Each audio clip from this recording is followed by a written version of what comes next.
شروع اللہ کے نام سے جو بڑا مہربان نہایت رحم کرنے والا ہے۔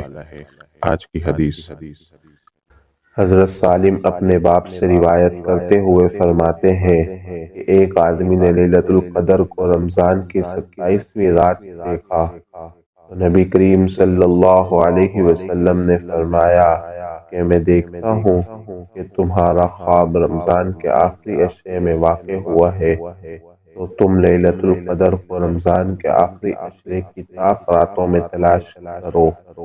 صحیح مسلم حدیث نمبر 2763۔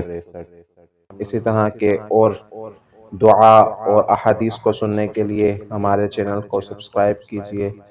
السلام علیکم ورحمۃ اللہ۔